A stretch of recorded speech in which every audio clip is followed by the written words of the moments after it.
Why, hello there YouTube, and welcome back to another random review, Road to Bond 25. So, we are basically halfway through our 24 Bond films before No Time to Die. So, yeah, for this one, I am reviewing For Your Eyes Only. Directed by John Glenn, starring Rodger Moore, Carole Bouquet,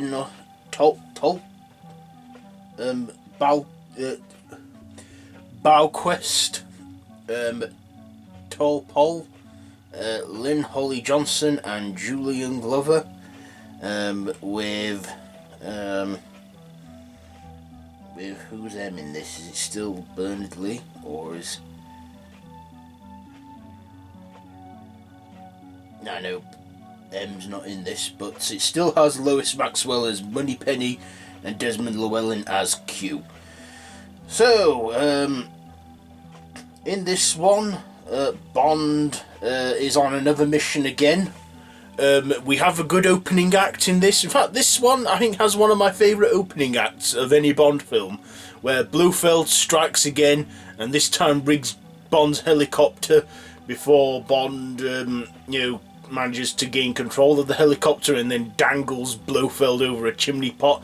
And he's there just giving all those funny puns, going, all right, keep your hair on, and just giving him a little pat on the head, and then going, now where can I drop you off? I like that scene. It's somewhat comedic, and I think it's a fun way to open a Bond film. Then the title sequence comes in. It becomes a romantic spy drama. But still, we'll get to that in a moment. What I liked and didn't like.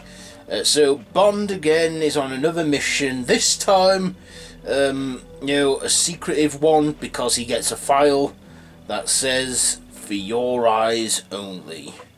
Yes, the file For Your Eyes Only. And he embarks on this mission and goes, undersea, and looks at ruin and comes across ruins under the sea.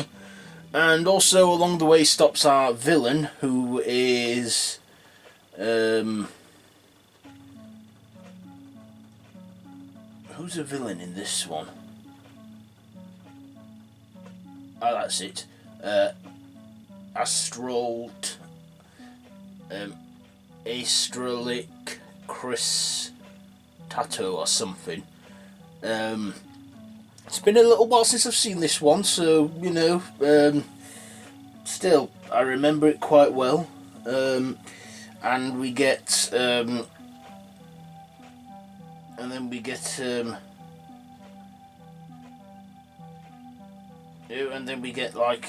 Bond girl in this, played by Carole Bouquet. Am I pronouncing her name right? Because I don't know if I am.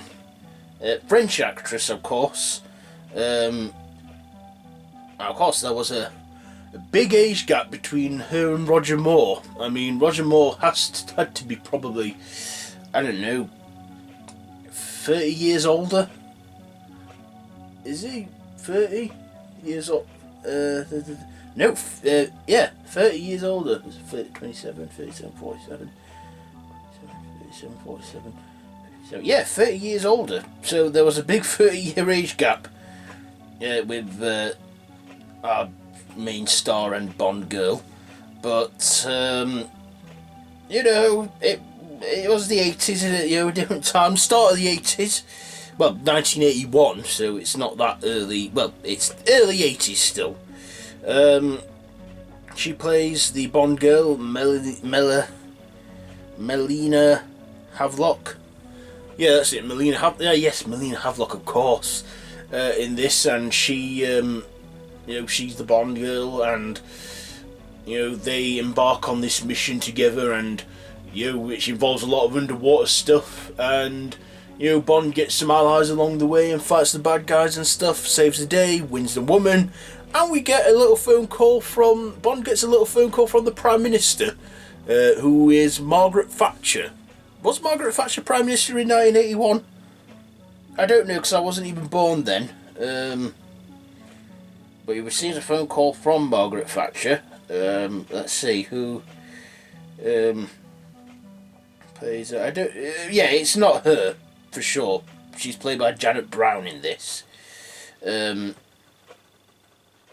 know she was Prime Minister in the 80s. So we get her at the end thanking Bond for his service, and then at the end they go skinny dipping, and she and Melina quotes to Bond, "For your eyes only, darling."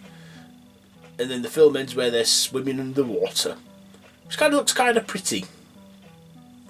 Anyway, let's get on to my likes and dislikes about this one. First of all, Rodger Moore, still brilliant as Bond. Although he was starting to show a bit of age then. I mean, like I say, Rodger Moore is the oldest actor to play Bond. Starting at the age of 46 and right up until he's like 58. So in this, Rodger Moore was probably about... How old would he have been? God, about 54. He was 54. God, a 54-year-old bloke getting off with a Bond girl that's old enough to be his daughter. Yeah, there's a little thing there. I did find, towards the end of Rodger Moore's tenure as Bond, the relationships he had with the Bond girls kind of felt a bit cringy, given that in real life he's a guy in his 50s and he's making out with women in their 20s. I do find that a bit cringy. I think Rodger Moore might have done a little bit more, a little bit too much during his run, but he eventually saw that, he's making out with women old enough to be his daughter, and he started to feel uncomfortable, and I think that's one reason why he wanted to leave, and also he felt like he was getting a bit too old for the role. After all that, but we'll get to that in our reviewing A View to a Kill. Anyway, yeah, I did like the relationship between them two, but just knowing the age gap in real life, mind you, age, it's just a number? Is it a number? I don't bloody know, because I don't feel as old as I do. I'm nearly 29 and I don't feel it. Anyways, yeah, I like Desmond Llewelyn as well as Q. He's played Q the most, and yeah, he was good as Q in this, with the little gadgets he hands out to Bond. M wasn't in this one because he was on leave. I don't think he was in this. I know it wasn't Bernard Lee because, yeah, M was on leave, I think. I think the next time M comes into it was in Octopussy, where he was Robert Brown. Anyways, yeah, I liked the underwater stuff as well. The underwater filming, and I forgot to mention in The Spy Who Loved Me, there was an underwater sequence where Bond is in a little car that turns into a submarine. I like that too, but I also like the underwater shots that were done in this one as well, The Spy Who Loved Me. They had good shots of underwater ruins, ancient Greece and that. I don't know if I don't think they were real. I don't know, but anyway, I like the underwater shots in this, and I liked the action we got in this, with the adventure and the thrills and the cinematography. The theme tune for me was a little bit too romantic, performed by Sheena, what's her name? Bear with me a minute.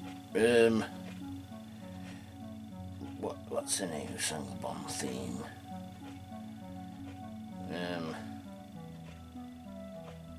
Oh, there we go, the song, performed by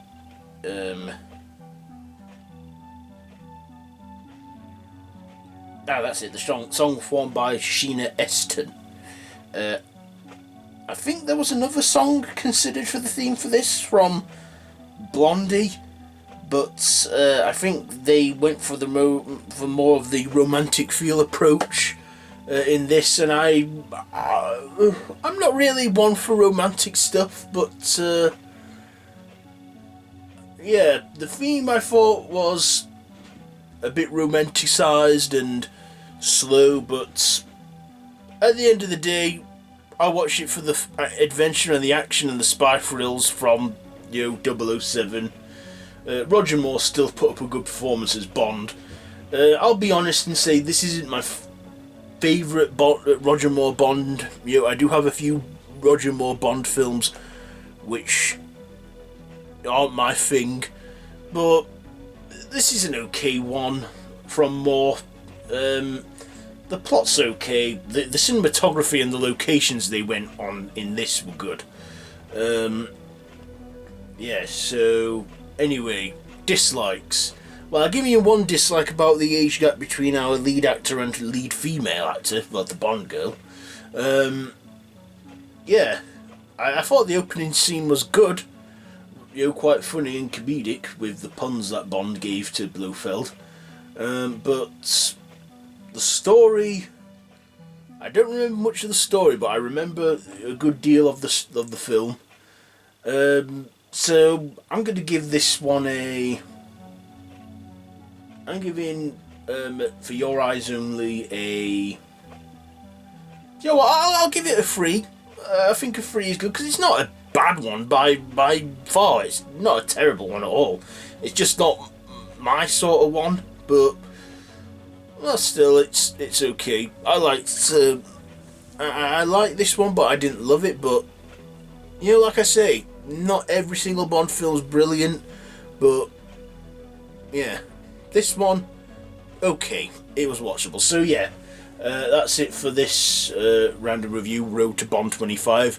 Let me know down in the comments, have you seen For Your Eyes Only? And if you like this video, be sure to give it a big thumbs up. Be sure to share with your friends. Subscribe to the channel if you haven't already. I have 2 other channels which are linked in the description below or in the cards above if you love horror or Doctor Who. Be sure to check all those out. No pressure, they're there if you want to see them. And yeah, so halfway through our road to Bond 25 now. So we've reviewed 12. There's only 12 more before we hit our final destination. So, until next time, I bid you all a goodbye, friends, goodbye.